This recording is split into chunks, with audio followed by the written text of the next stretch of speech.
Agolli është neurokirurg spinali I cili ka punuar dhe vazhdon të punojë për shumë vite mes Kosovës dhe Suedisë, atje ku ka arritur një nivel të lartë profesional. Vite më parë ai vendosi të kthehej në Kosovë për të ofruar shërbime mjekësore, duke u bërë neurokirurgu spinali vetëm në Kosovë. Qëllimi I doktor Agollit ka qenë gjithmonë krijimi I qendrës spinale në Qendrën Klinike Universitare të Kosovës, duke mundësuar realizimin e operacioneve spinale që më parë pacientët ishin detyruar t'i kërkonin jashtë vendit. Por si është situata sot, është krijuar kjo qendër, si kryen këto shërbime në Kosovë, si funksionon puna doktor Agollit mes Kosovës dhe Suedisë, do të flasim bashkë me doktor Agollin, të cilën e kemi nderin ta kemi këtu me kast në Glam Radio. Faleminderit doktor që jemi neve. Faleminderit për thirrjen. Po du me nis pak për me faktin se si erdhi vendimi me u rikthy në Kosovë, sepse ju e krijuat një bagazh profesional në Suedi, e kishit një punë të mirë, një pozicion të mirë, dhe pastaj thatë, hajde se po vinë Kosovë dhe po e nisi prej zeros edhe po I maj të dyja të bashkë. Si nisi kjo? Kjo ka qenë thirrja jeme e dytë. Thirrja e parë ka qenë kur më shum koshare si doktor, kurse kjo është thirrja e dytë për ndihmë shëndetësisë Kosovës. Unë gjithmonë e kam pas ëndër që me kriju një qendër spinale, një institucion, se fatkeqësisht Kosova ende vuan nga mos krijimi I institucioneve. Do thonë, mjekësia dhe ne fatkeqësisht është ndërtuar në nivel individual, jo në nivel institucional. Do thonë, ti sot e kërkon Armendin, e kërkon, të them, Ferit Aganin, ose dikon, kurse nuk thirrësh një institucion. Nuk kemi ekipe për individ, që është individ. Fatkeqësi në njërin anë. Shumë fatkeqësi se mjekësia duhet të shku të zhvillohet në mënyrë ekipore, edhe të krijon institucione ku ju vetëm të jetë shërimi, po do të bëhet para se gjithashtu prandalimi dhe edukimi I njerëzve, se nuk shkon vetëm me kirurgji, nuk shkon vetëm me operacion. Për atë arsye gjithmonë kam kërkuar që të bëhet institucion publik, ku do të kenë çështje të gjithë. Dhe çka ndodhi doktor? Ky qëllimi ishte shumë profesional dhe human, por si shkoi tutje? Në fillim unë kam qenë shumë ambicioz, edhe ku mendoj që do të shkon vetëm thirrja ime, kthimi im, edhe do të bëhen gjëra. Fatkeqësisht nuk do ashtu. Sot janë kriju bazat për një kirurgji spinale, po si thash nuk u kriju institucioni. Më thonë, sot bëhen disa operacione të bushit kurrizor, falë ekipit që unë e kom kriju, doktor Gjaviti, tash është edhe drejtor, besoj që ai po insiston vazhdimisht që të bëhen, që të krijohet qendra spinale, dhe do shtë edhe arrin, mas unë mos s'ko mujt me arrin, do shtë ai si nxënësimi e arrin, edhe e kompleton qendrën spinale, se tash bëhen ato operacionet bazë, mirë po jo operacionet e komplikuara si skolioza ose ndaj çështje për shembull anteriore të bushit kurrizore. Që është fatkeqësi për pacientët kosovar të cilët prapë detyrohen që të shkojnë në shtete tjera për të kryer operimet të cilat nuk kryen në Kosovë. Të flasim për këtë aspektin e të qenurit pacient kosovar, do flasim pak më vonë, por tani po dua me fol pak për të qenurit mjek në Kosovë dhe në Suedi. Si dallon të jesh mjek në Kosovë dhe si është të jesh mjek në Suedi? Shiko, mjek në Suedi është ma lehtë me qenë mjek. Ky se është një sistem që funksionon, është, po them, je pjesë e institucionit, të cilit të mbron edhe të edukon edhe të përparon, më thonë, se gjithmonë e ki një mbështetje të institucion, kurse në Kosovë se kjete. Në Kosovë krej shkon në nivel individual.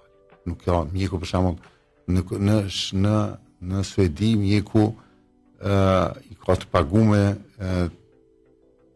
edukimin e vetë prej fillimit, kur diploman deri në fund.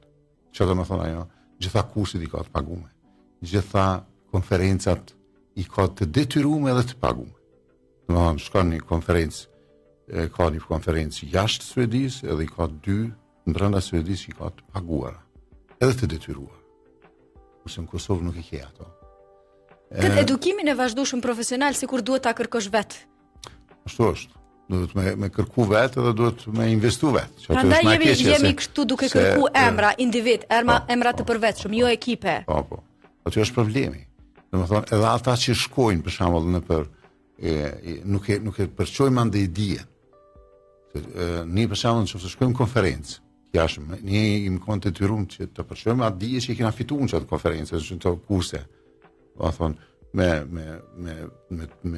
ja përçu edhe të tjera që nuk kanë qenë aty, se është pa më shku gjithë për me një herë për një klinikës. Po shkojnë disa, ata masandej përçojnë dijenin. Dhe na nuk është ashtu. Dhe na shkon vetë dhe kthehet vetë edhe dijeni e mban vetë. Derisa edhe investon vetë, pastaj sigurisht ekziston edhe ai parimi se apo investoj në vetë apo në gjithë grupin dhe fillojnë edhe probleme të tjera. Nuk është një konkurrencë e egër mes mjekëve në Kosovë, që edhe ajo është një faktor që klientë më zhvillu mjekësinë. Po sigurisht aty ku mungon sistemi lindë dhe konkurenca e egër që besoj se po i bën dëm edhe mjekut edhe pacientit. Por kur flasim për pacientin, doktor, po më intereson si është edhe raporti pacient-mjek në Suedi dhe pacient-mjek në Kosovë, sepse sikur neve na mungon një lloj kimie mes pacientit edhe mjekut në Kosovë. E shihni kështu? Shiko, sa kisha ishte ministër Ferit Agani, më po të njëjtën pyetje. Dhe i thash të ne është ka humbë besimi i pacientit ndaj doktorit.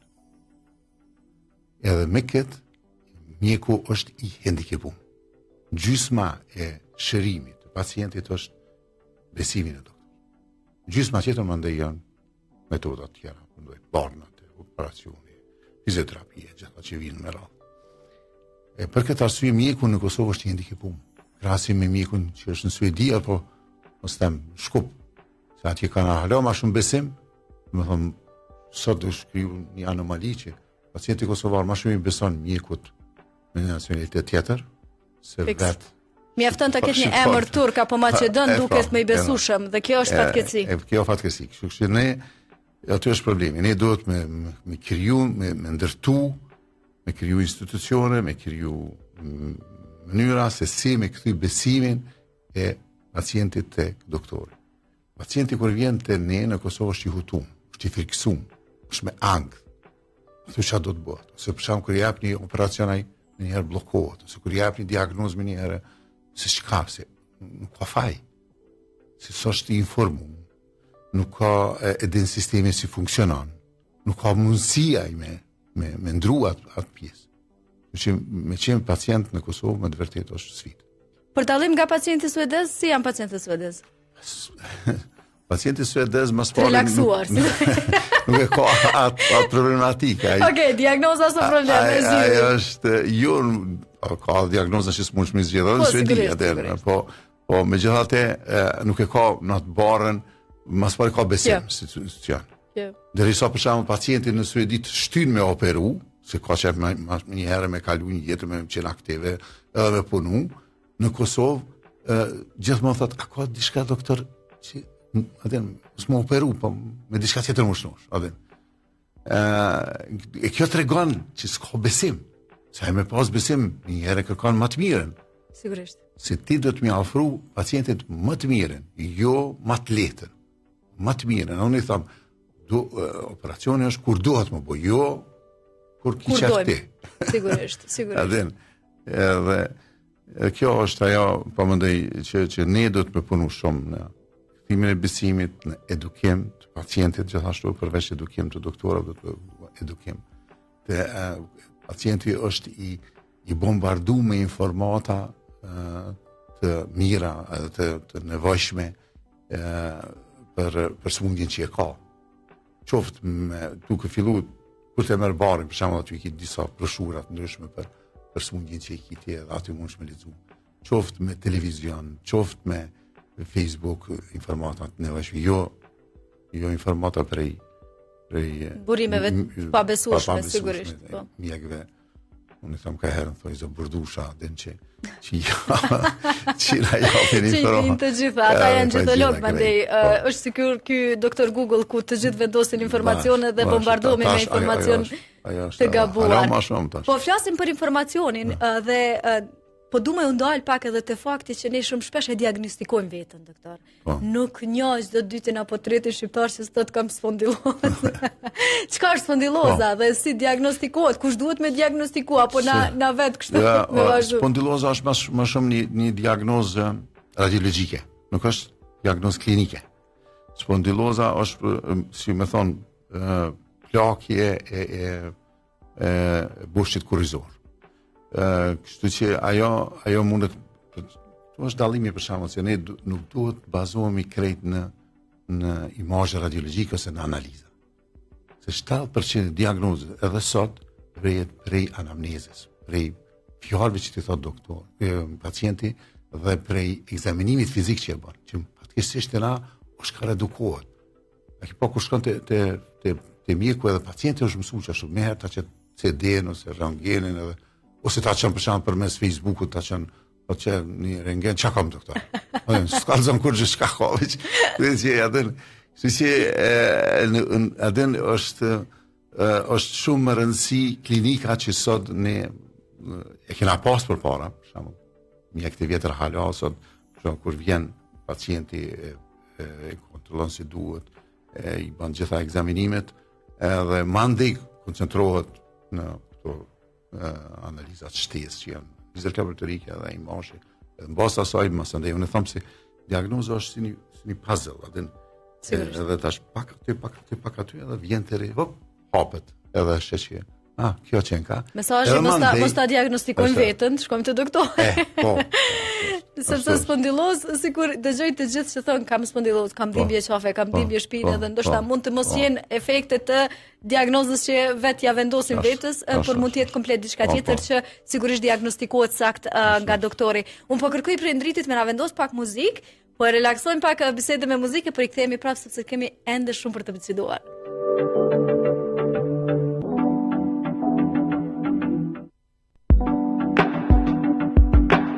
U rikthehemi përsëri për të vazhduar bisedën me shumë informacione, sepse jo gjithmonë mund ta kemi në studio një doktor i cili është dëshmuar në Kosovë, në Suedi dhe në shtete të tjera me punën e tij profesionale dhe unë po du me ndal pak në aspekte profesionale për me eduku masën, sepse pak më herët doktor folën për rëndësinë e edukimit të masës. Përveç se duhet të kemi mjek të cilët jam në edukim të vazhdueshëm profesional, këtë edukim duhet ta vendosin edhe te masa. Dhe po flasim për herninë diskale, që është gjithashtu një problem i shpesht të njerëzit. Së pak unë të dëgjohet shpesh, por nuk e dim se çka është.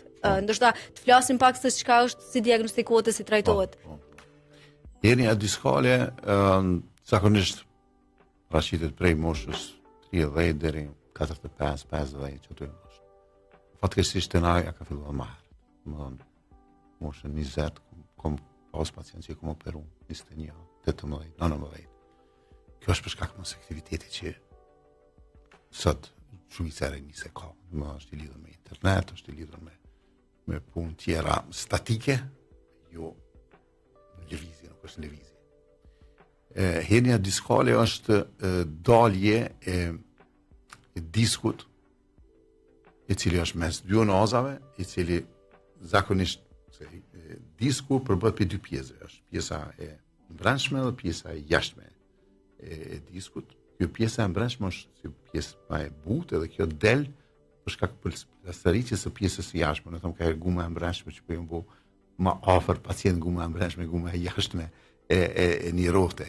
Edhe ajo mandej atakon nervin edhe jep simptomet të cilat në fillim janë alarmuese, me dhimbje jashtëzakonisht mëdha, se disku atakon direkt rrajën e nervit, në synin e nervit. Edhe është sikur me tashti ka herë tham gishtin sy, aq është dhimbje e fortë.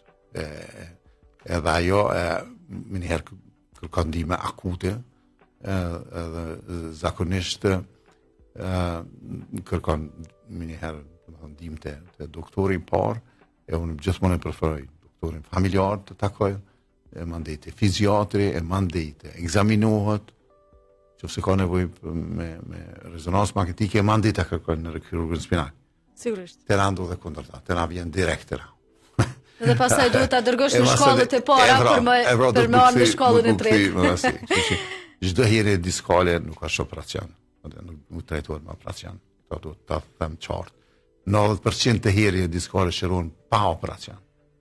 Ndërsa mirë, 90%, nuk është e mirë, po kur duhet më operu, s'kemi çare. Atëherë duhet më operu. A dhe ta themi në gjuhën e popullit. Duhet, kur është indikacion për operacion. Cilat janë ato indikacionet akute për hernia diskale është kur kemi probleme me urinim, që ndodh rrallë, kemi se ky përveç që e prek nervin që i nervon kamën, e prek edhe nervin që i nervon shikzën urinore dhe zorën e trosh. Edhe për fat e rrugë shumë rrallë, e atakon shumë rrallë, po në atë moment kur e atakon e që quhet një sindrom sindromi i kaudës ekfine, atëherë është urgjente, duhet të më operuar brenda 48 orëve, 24 orëve. Atëherë është mija duhet me kërku. Atëherë në atë moment duhet me kërku direkt kirurgun spinal ose neurokirurgun spinal edhe të nështrohet operacionet. Po ajo ndodh rrallë. Është 5% rasteve që ndodh. Është për 5% rasteve të qëmë gjitha neurokirurga dhe bën ngarkesë. Edhe atë nuk do të dëmtohen ata 5% që duhet me të vërtetë të shkojnë atë. Kështu që më po them fronti i parë, sidomos kur ka dhimbje në këmbë është fizioterapeuti. Edhe mjeku familjar. Pastaj sigurisht ata do udhëzohen. Ata dy mas andaj që fatkeqësisht edhe kjo ndodh që ata dy mas nuk e çojnë te neurokirurgu, edhe ajo është atë, por kjo është mungesë e institucionit. Fiks.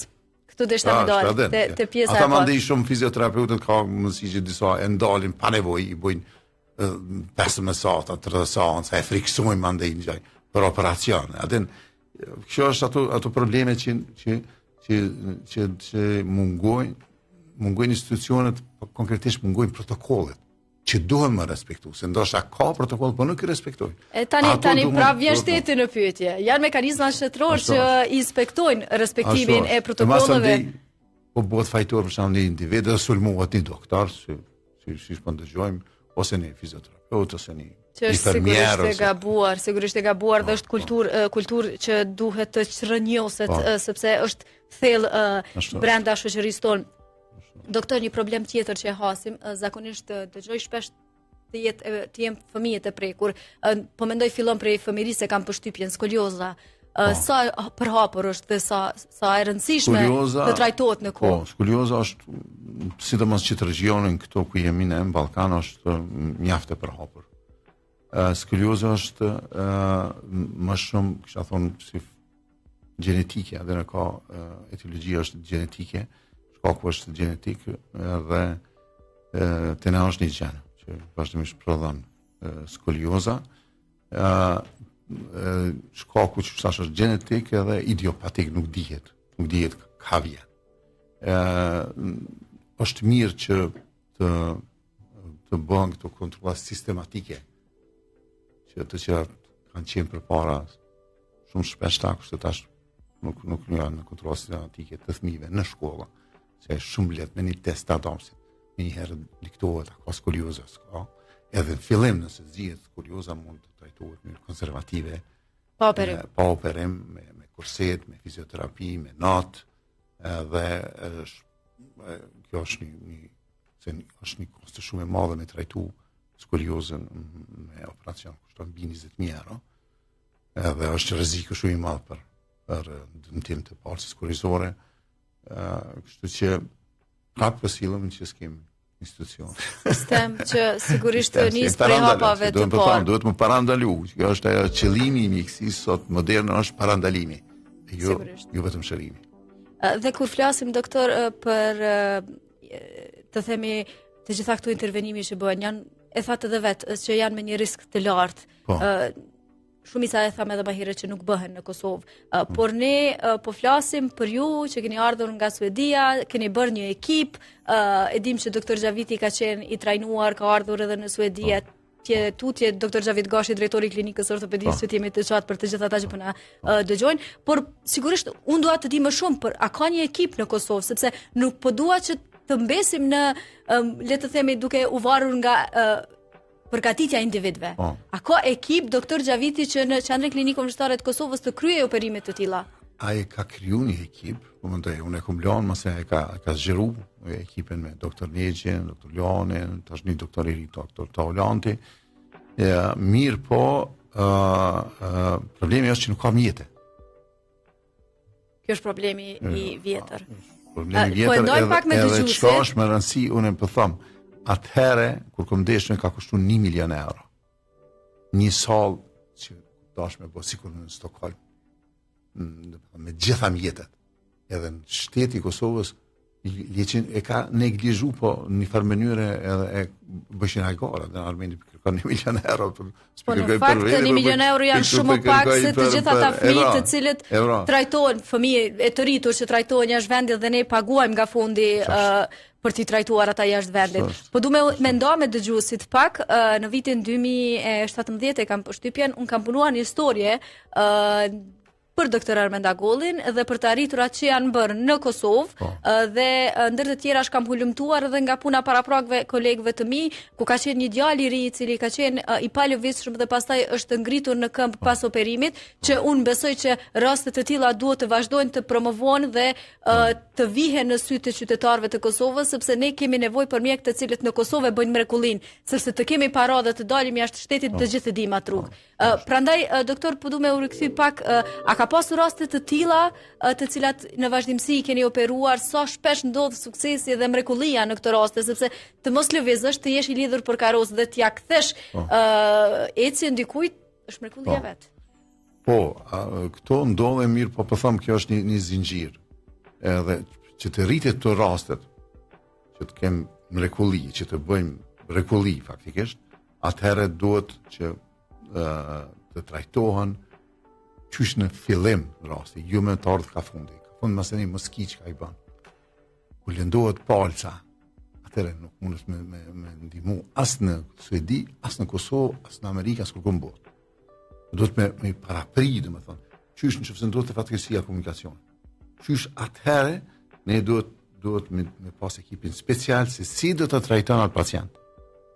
Po për shembull kur ndodh një fatkesi në Suedi ose në Amerikë ose në vendet e zhvilluara, aty nuk afrohet asnjëri me ndihmu, po e kërkon ndihmën e shpejtë dhe vjen ata në mënyrë profesionale e tjerë. Kurse të na kërrej shkojmë bliqesin edhe ujë bëjnë atë punë edhe e marrin në mënyrë jo profesionale edhe lëndojnë që aty forcën kurrizore edhe kur të binte na është veç.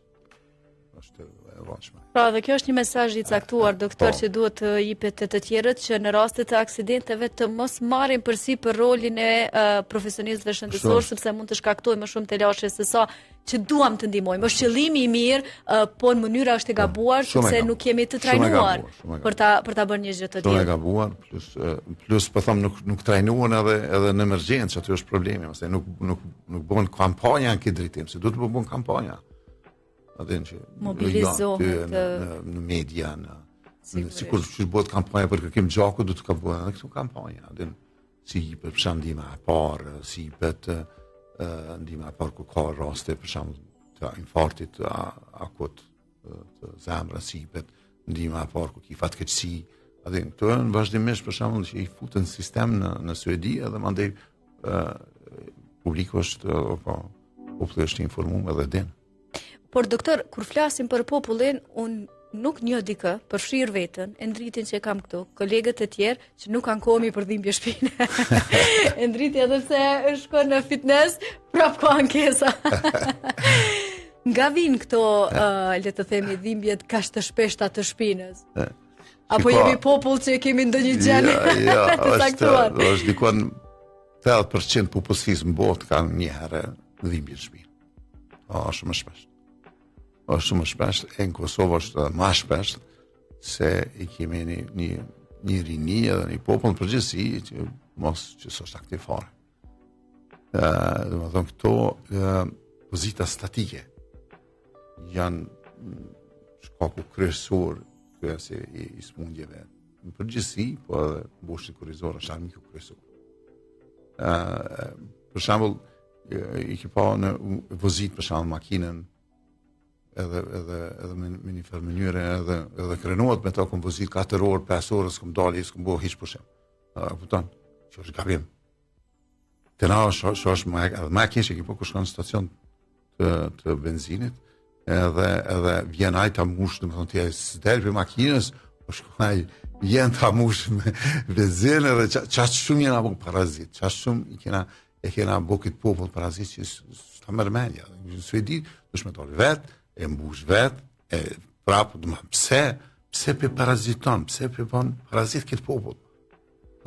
E plus, mos flasim për rinin tash, që tash në përpara në di kur më koni vogël, që ke baba më shku me ble bukën e këta tash kontra.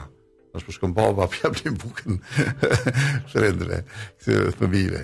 Do të thonë, çka po do më ardh te kjo, po do më ardh që lëvizje, sidomos duhet me apliku shumë ecje. Po pacienta për shembull edhe doktorat kanë gabim. Se thonë kur ka herë diskoli regjim shrati, jo, nuk është ajo. Do të hjeket ky but kuptim, domethënë 2-3 ditë e para ku ka shumë dhimbje është okay. Mirë, po mandej duhet të lëviz. Se me lëvizjet e prap mund me futë herë një në vendeve. Kurse në mënyrë statike ti nuk bën kurrë. Domethënë e gjen. Sa edhe ndikimi në shëndetin mendor, që sigurisht se rëndohet edhe gjendja emocionale dhe mendore e pacientit e kjo. Me ecje ti nuk e ngarkon vetëm boshin kurrizor, po shkon ngarkesa në gjitha nyjet. Përveç ecjes, është mirë me kombinuar edhe noti. Gjithashtu edhe noti është jashtëzakonisht mirë. Kur tham se kam kohë për natë. Një herë në javë, ki kohë për natë. 2 herë në javë, ki kohë për natë. Edhe tash e kena edhe besa këto piscinat e mbyllura në Kosovë, që duhet me shfrytzuar që nuk po shfrytëzojmë faktikisht. Në anën tjetër unë gjithmonë kur flas me njerëzit të cilët i gjejnë 30 probleme për një zgjidhje, ju them që mund ta gjeni edhe një zgjidhje diku në mes, sepse nëse ne nuk kemi, le të themi, mundësi financiare për të mbuluar shpenzimet e notit në një piscinë të mbyllur, ne e kemi natyrën për me ecë. Dhe kjo nuk na sfidon për të paguar diçka apo të tillë për të shpenzuar. Kështu që në çdo moment unë mendoj që njerëzit duhet vetëm ta kenë vullnetin për të zgjidhur problemin dhe për të bashkëpunuar me profesionistë shëndetësor. Në të kundërtën do ta gjejmë çdo problem për zgjidhje që mund të na dalin përpara. Doktor, po flasim pak edhe për atë se shumë shpesh dëgjojmë të thuhet dhimbje akute, dhimbje kronike, dhe njerëzit nuk i kanë të qartë sepse janë terma mjekësor, dhe unë shpesh them që ndoshta duhet t'u asqarojmë në gjuhën e popullit. Çka është dhimbja akute dhe çka është dhimbja kronike? Unë shpesh kam diskutime edhe me kolegë që me të vërtetë ne duhet me ndryshu qasjen me audiencën. Dhe ndryshe fol me doktorin, ndryshe fol me pacientin. Edhe në Suedi për shembull fletëshimet kanë filluar të jepen dy lloj, edhe nuk kanë filluar tash këtu në klinikën private, që të jepet një fletëshim me gjuhë profesionale, epikriz, edhe një fletëshim me gjuhë standarde që e kupton pacienti. Që ti e merr fletësimin, dhe ti nuk merr vesh kurrë. Sternocleidomastoideus, artikulacioni coxofemoral, edhe ti nalesh e menon çka po ndodh. Kryesore ti nuk i aplikon prapë me telefon. Doktorin atë në shkoni që do të jep 2 fletësime. Kjo është shumë e rëndësishme, domethënë të jepet informata vendin, sidomos tash kur në Kosovë nuk lexon kurkush, edhe ignoranca është. Tash ChatGPT-ja para shkon. Po. Ajo është problemi është mirë tjetër që kjo është sigurisht interneti, atë futesh me një ditë të madhe edhe mandej nuk din çka të vjen. Kështu që them pyetjen e dhimbjet akute janë dhimbje të cilat shumica e rasteve nuk janë shumë të rrezikshme, sidomos nëse janë dhimbje muskulare, edhe që janë dhimbje të lokalizuar në regionin e shpinës, që nuk shpërndahet në kam, po vetëm në regionin e shpinës. Ato janë më shumë dhimbje muskulare, të cilat janë më shumë djegëse, edhe dhimbjet akute numërohen gjithë ato dhimbje që zgjohen deri në 6 javë. Mbi 6 javë, atëherë është dhimbje kronike, edhe ato dhimbje duhet patjetër të trajtohen, patjetër të krijohen, të kërkohet profesionistin, në këtë rast neurokirurgu spinal, edhe në këtë mënyrë të trajtohet pacienti. Po ne duhet, edhe kjo desha me cek që në pacientin duhet me trajtu në mënyrë multidisciplinare. Jo vetëm armit, jo vetëm neurokirurgu spinal. Po të futet edhe psikiatri, tash ne kena fillu, psikologu, psikiatri, në Suedi është kuratori edhe fizioterapeuti. Këta 3, sidomos të dhimbjet kronike, duhen të angazhohen edhe të gjejnë shkakun ku është e mandej edhe shërim. Sigurisht edhe kjo ka shumë rëndësi, doktor, sepse shumë shpesh ne na shkalojmë këtë shëndetin mendor dhe pastaj shëndeti mendor bën që puna e të gjithë mjekëve tjerë të bie në lum, sepse kur pacienti nuk bashkëpunon, sigurisht edhe nuk do të ketë sukses. E kur flasim për pacientët, unë e di që keni pasur pacientë të ndryshëm, disa prej të cilëve në të kaluarën dhe i kam intervistuar. Por juve në mendje, ju ka mbetur ndonjë rast, ndonjë pacient, ndonjë diagnozë, le të themi, e rënda apo e çuditshme që ja keni dalur ta trajtoni me sukses? Po, kemi pasur raste me tumore, për shembull, që kanë shku shumë mirë në krahasim me se janë diagnostikuar më herët, edhe i kemi trajtuar në mënyrë dur, edhe kanë shku për shembull jetë gjatësia derisa ka qenë po flas për metastaza, se li më për tumor, për metastaza, për shembull te prostata, unë kam pas pacient që ka jetuar edhe 10 vjet me metastaza. Kam pas pacient që janë shëruar nëse ka qenë tumoret e mira si neurinoma, për shembull meningioma, te boshit korrizor, e të cilat përpara fatkeqësisht kanë përfunduar me paralizë edhe në fund edhe me vdekje. Kështu që po kena raste edhe me këto kushte që i kemi të krijon kushtet, do të kemi raste më shumë, do të kemi mrekullinë edhe më shumë.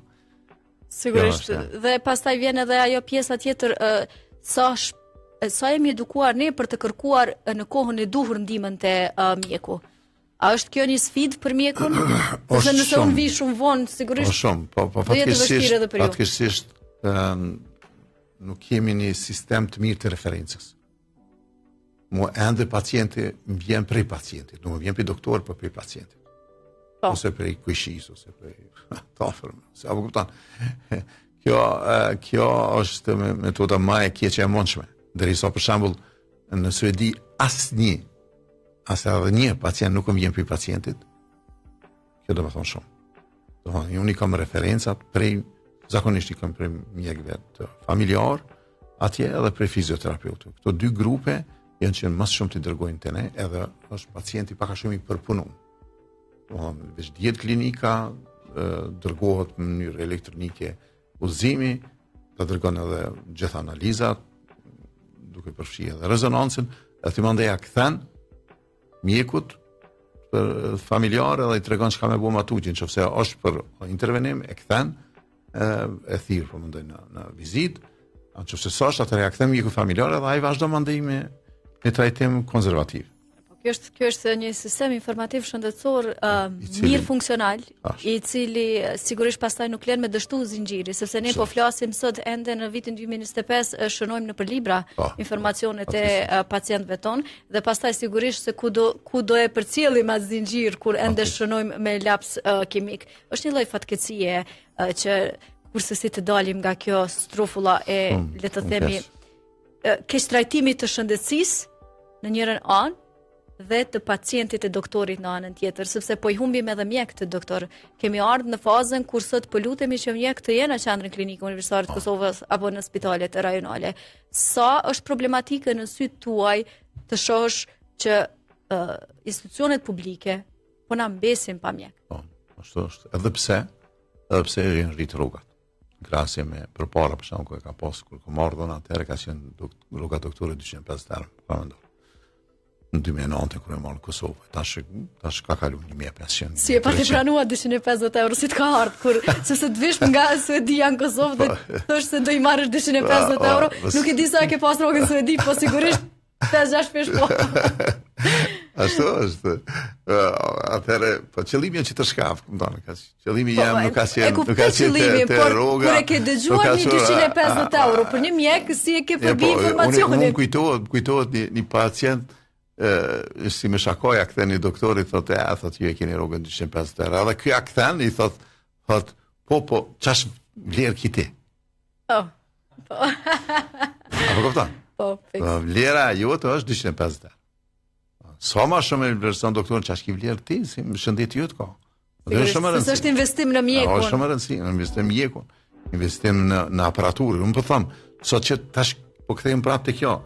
Domethënë kemi rrugat e mira, relativisht mira me rajonina, relativisht mirë po, domethënë nuk është veç kjo. Nuk është këtë parë, po është e menaxhimi. Menaxhimi. S'kemi sistem informativ që është baza e mjekësisë. Ende sot s'kemi, edhe ministri prap nuk ka investu. 4 vjet nuk ka investu. Pse disa herë kena tentu, unë kam qenë këshilltari i Ermenzimës, edhe unë bashkë ku marrë këtë punë, sistemi informativ shëndetësor, me implementu, por u zgjatja e qeveri, 6 muaj, po nuk vazhdoj më ndej, se do të me vazhdoj, që është problemi, të na nisit një projekt me një minister, edhe që aty mbetet, kur kalon e minister, aty mbetet nuk vazhdo më aty. Sidomos sistemi informativ, unë kisha thonë, ministrin qëf, duhet më marrë vetëm e këtë punë. Kjo është numër 1. Do të thonë, ai duhet më marrë me menaxhimin e shëndetësisë, jo me renovimin e spitalit. Renovimi i spitalit mirë drejtori e mirë në ato menaxhim, do të thonë do të më delegu kështu. Sistemet e mëdha do të me menaxhimin e politikave shëndetësore. Këto mirës ministri. Të na është e kundërta. Çfarë fatkeqësie doktor të shohim mjek profesionistë të dëshmuar të cilët kanë dhënë shumë përqend në klinikën universitare të Kosovës, të jenë larguar në numër të madh. Unë jam mjek, nuk dua të përmend emra, sepse sigurisht janë shumë, nga klinika ginekologjisë, klinika radiologjisë, klinika e kardiologjisë, e të tjerë, të cilët janë drejtuar sistemit privat, jo sepse duan, le të themi, rroga më të mëdha, sepse tani nuk ankohemi më për rroga, nuk e kemi më rrogën 150 euro, por sepse duan një mirë funksionim të punës së tyre, sepse pastaj është edhe aspekti i emrit të doktorit. Në momentin që kemi numër të pacientëve, të cilët janë trajtuar me kujdes, për shkak edhe të kushteve të mira, aparaturave dhe të tjera, sigurisht po del në pa edhe emri doktorit dhe sigur po lulëzojnë në sektorin privat. E çka po ndodh? Po dëmtohet sigurisht pacienti i Kosovës që nuk i ka mira euro në çdo rast me i dhënë për sektorin privat. Fatkeqësi e madhe kjo. Shumë edhe këtë po kjo është edhe kjo një politikë shëndetësore. Domethënë që përveç sistemit shëndetësor do të me si politikë numër 2 do të më qenë ministri që më kthy kuadrat në qendrën klinike universitare. A do ishe i gatshëm të kthesh në qendrën? Patjetër, unë ku më ofru edhe mi intervistë për shkullë. Tani sepse para disa viteve kishim atë po mendoj gatishmërinë tuaj, por tani në këtë kohë. Unë jam vazhdimisht për këtij momentit jam i interesuar më kthy në çka. Por nuk ka, do të thonë nëse skrijohet kushtet nuk kthena. Nuk kthena me këto kushte mizerabël që janë çtashti në çka. Edhe është gjëna për ata doktora që punojnë aty në ato kushte. Për ata si po kena probleme. Se tash ai kur shkon pacienti ai nuk mund të më sulmu direkt ministrin se si gjen ministrin aty. Po gjen çat doktori që e pret në emergjencë, e s'ka çka mi ndihmu. S'ka si më ndihmu kuti pamjete s'munsh as zanat me zhvillu se lemo mjekësinë. Më kujtove doktor këtu po e ndaj me dëgjuesit përsëri sepse para disa viteve unë pata punuar një historie për operimet të cilat nuk kryeshin në klinikën në ortopedisë sepse nuk kishte një set i operimit të cilin doktor Armend Agolli e kërkonte në atë kohë dhe ai set ishte në klinikën e neurokirurgjisë dhe kur unë e takoj drejtorin e klinikës në atë kohë dhe i them doktor, po pse nuk pja jap një seti në klinikën e ortopedisë që ti përfundoj sepse pak kthehej në humoristike sepse flisim për një set sikur të ishte një lodër që fëmijët të 2 klasëve të ndryshme po luftojnë cili ta mbaj dhe në anën tjetër po flasim për institucion shëndetësor dhe për një pacient në mes i cili kishte nevojë të operohej në një klinikë tjetër brenda qendrës klinikës universitare të Kosovës dhe ai set nuk dilte nga klinika. Me të vërtet ka qenë situatë sikletshme dhe tragjiko-komike, por po flasim për Kosovën dhe po flasim për të njëjtat probleme që i kemi edhe sot 2025. Edhe po vazhdojnë, fatkeqësisht po vazhdojnë. Edhe pse po them tash me emërimin e drejtorit të ri në ortopedi, gjërat kanë ndryshuar për të mirë. Po prap dhe doktor Xhaviti nuk ka përkrahje institucionale. Pa. Edhe pse nëse ki vullnet, atë ki krejt ambicie, s'ki përkrahje politike, ka të kije. Sigurisht, e them edhe pak më herët, janë individët ata të cilët nuk mund ta bëjnë punën e sistemit. Doktor, për fund, kisha dashur që ju ta keni një apel për pacientët tuaj, le të drejtohemi masës që ka nevojë për neurokirurgun spinal. Çka do doje të thoje, le të themi si këshillë e përgjithshme për mirëmbajtjen e shëndetit në kuptimin e shëndetit të shpinës tani të flasim. Si këshillë e përgjithshme e thash edhe më parë është parandaluar. Si parandaluar? Parandaluar me ushtrime. me lëvizje, me ecje. Jeni në punë për shembull. Punoni 8 orë i poziturë, ngritur, mas 1 orë ngritur, lëviz. Se lëvizja do më thonë edhe krijuesi jonë që na ka kriju, na ka bërë po menyje, gjitha nyjet i kena. Na po punojna kundër krijuesit, kundër ai që na ka kriju, ose natyrës, që thonë do. Ateista, edhe tash kjo ti mos puna kundër natyrës që të ka kriju ose Zoti që të ka kriju. Ti kin dush me pas lëvizjen gjithmonë. Do thonë, ecja numër 1, noti numër 2. Nuk keni nevojë marrë argumente.